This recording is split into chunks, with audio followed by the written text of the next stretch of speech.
അതേപോലെ തന്നെ മലക്കുകൾ മനുഷ്യരുമായി ബന്ധപ്പെടുന്ന മറ്റൊരു രംഗമാണ്, ഒരു ആൾക്ക് വേണ്ടി, നമ്മുടെ ഒരു സഹോദരന് വേണ്ടി നമ്മൾ പ്രാർത്ഥിക്കുകയാണ്. അങ്ങനെ പ്രാർത്ഥിച്ചു കഴിഞ്ഞാൽ നന്മ നിറഞ്ഞ പ്രാർത്ഥനയാണെങ്കിൽ ഈ സമയത്ത് നിനക്കും അതുപോലെ ഉണ്ടാകട്ടെ എന്ന് പറഞ്ഞ് മലക്ക് പ്രാർത്ഥിക്കുമെന്ന് റസൂലുള്ളാഹി സ്വല്ലല്ലാഹു അലൈഹി വസല്ലമ പഠിപ്പിച്ചിട്ടുണ്ട്. അതുകൊണ്ട് സഹോദരങ്ങളെ, ഈ കാര്യങ്ങളൊക്കെ നമ്മൾ പഠിക്കുക, ജീവിതത്തിൽ ഇതൊക്കെ പകർത്താൻ നമുക്ക് സാധിക്കേണ്ടതുണ്ട്. മലക്കുകൾക്ക് മറ്റൊരു ഹദീസിൽ കാണാം, മലക്കുകൾക്ക് വെറുപ്പുണ്ടാക്കുന്ന, മനുഷ്യന്മാർക്ക് വെറുപ്പുണ്ടാക്കുന്ന കാര്യങ്ങളൊക്കെ മലക്കുകൾക്കും വെറുപ്പുണ്ടാക്കും. അതിൽ പെട്ടതാണ് നബി സല്ലല്ലാഹു അലൈഹി വസല്ലം പറഞ്ഞിട്ടുള്ളത്, ഉള്ളി തിന്നുങ്ങൾ പള്ളിയിൽ വരാൻ പാടില്ല എന്ന്. ആ ദുർഗന്ധം മലക്കുകൾക്ക് ഇഷ്ടമല്ല. അതേപോലെ തന്നെ രൂപങ്ങൾ, മനുഷ്യ ചിത്രങ്ങളൊക്കെ ഉള്ള വീട്ടിലേക്ക് മലക്കുകൾ പ്രവേശിക്കൂല, അതെടുത്ത് ഒഴിവാക്കണം. അതുപോലെ തന്നെ സഹോദരങ്ങളെ, വലത് ഭാഗത്തേക്ക് തുപ്പാൻ പാടില്ല. ഫഇന്നഹു അൻ യമീനിഹി മലക്കൻ, വലത് ഭാഗത്ത് മലക്കുണ്ട് എന്ന് റസൂലുള്ളാഹി സ്വല്ലല്ലാഹു അലൈഹി വസല്ലം പഠിപ്പിച്ചിട്ടുണ്ട്. അപ്പം വലത് ഭാഗത്തേക്ക് തുപ്പാൻ പാടില്ല, നിസ്കാരത്തിൽ എന്തായിരുന്നാലും പാടില്ല. ഇനി അങ്ങനെ ഉണ്ടെന്നുണ്ടെങ്കിൽ, കഫൊക്കെ വരികയെന്നുണ്ടെങ്കിൽ ഒന്നുകിൽ എന്താക്കണം, അങ്ങനെ വന്നുകൊണ്ടിരിക്കുന്ന ആളുകളാണെങ്കിൽ നിസ്കാരത്തിൽ അത് ഇറക്കി കളയാൻ പാടില്ല. വല്ലാഹു ആലം, അതിനെന്തെങ്കിലും ഒരു സംവിധാനം കയ്യിൽ കരുതുക, ടവ്വലോ ക്ലീനസ് പേപ്പറോ ഒക്കെ കയ്യിൽ കരുതുക, അത് ഇറക്കി കളയാൻ പാടില്ല. അതേപോലെ തന്നെ തുപ്പിക്കളയാൻ പറ്റുന്ന സ്ഥലത്താണെങ്കിൽ, മണൽ പോലുള്ള സ്ഥലത്താണെങ്കിൽ നമ്മളെന്താക്കുക, ഇടത് ഭാഗത്തേക്ക് അത് തുപ്പി അതിൻ്റെ മുകളിൽ മണലാക്കുക. അങ്ങനെയാണ് റസൂലുള്ളാഹിൻ്റെ ഹദീസിലുള്ളത്. ഒരു സമയത്തും നമ്മൾ വലത് ഭാഗത്തേക്ക് തുപ്പരുത് എന്ന് തന്നെയാണ് ഇസ്ലാമിൻ്റെ അധ്യാപനം. റസൂലുള്ളാഹി സ്വല്ലല്ലാഹു അലൈഹി വസല്ലം പറഞ്ഞു, നിങ്ങൾ ഇടത് ഭാഗത്തേക്ക് തുപ്പിക്കളയണം, വലത് ഭാഗത്ത് മലക്കുണ്ട് എന്ന്.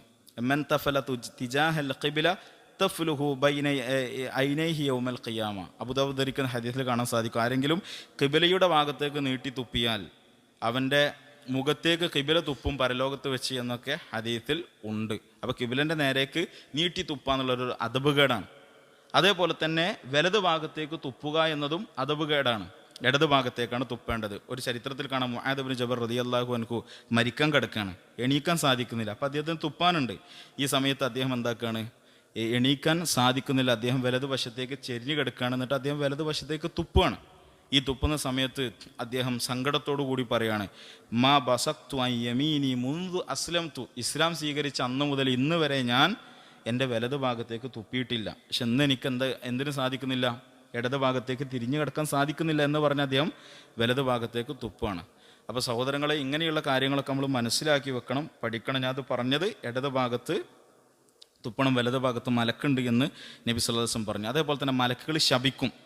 അള്ളാഹിൻ്റെ അടുത്ത് ഇത്രയും സ്ഥാനമുള്ള മലക്കുകളുടെ ശാപം എന്ന് പറഞ്ഞാൽ അവന് കോപത്തിന് ഇരയാക്കപ്പെടും. അന്ന് റസൂൽ സല്ലല്ലാഹു അലൈഹി വസല്ലം പറയാണ്, കൊലപാതകിയുടെ മേൽ മലക്ക് ശപിക്കും, മദ്യം കുടിക്കുന്ന മനുഷ്യൻ്റെ മേൽ മലക്ക് ശപിക്കും, മദ്യം വിളമ്പുന്ന മനുഷ്യൻ്റെ മേൽ മലക്കുകൾ ശപിക്കും, ബിദ്അത്ത് ചെയ്യുന്നവൻ്റെ മേൽ മലക്കുകൾ ശാപപ്രാർത്ഥന ചൊല്ലും.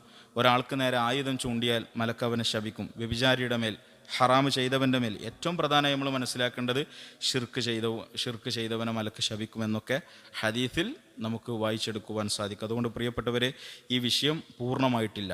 ധാരാളം അവസരങ്ങൾ നമ്മുടെ മുമ്പിൽ പഠിക്കാനുണ്ട്. ഇൻ്റർനെറ്റൊക്കെ ഉപയോഗിച്ച് ഈ വിഷയവുമായി ബന്ധപ്പെട്ട് ധാരാളം നമുക്ക് മാലൂമാത്തുകൾ, വിവരങ്ങൾ നമുക്ക് ലഭിക്കും. അതുകൊണ്ട് പഠിക്കുക. അറിവ് നേടും തോറും വിനയം കൂടുകയും അതിൻ്റെ ആന്തോളനങ്ങളും പ്രതിഫലനങ്ങളും തീർച്ചയായിട്ടും നമ്മുടെ ജീവിതത്തിൽ ഉണ്ടാകും. അല്ലാഹു സുബ്ഹാനഹു വ തആല കാര്യങ്ങൾ പഠിക്കാനും അതനുസരിച്ച് ജീവിക്കുവാനുമുള്ള തൗഫീഖ് നമുക്കെല്ലാവർക്കും പ്രദാനം നൽകി അനുഗ്രഹിക്കുമാറാകട്ടെ.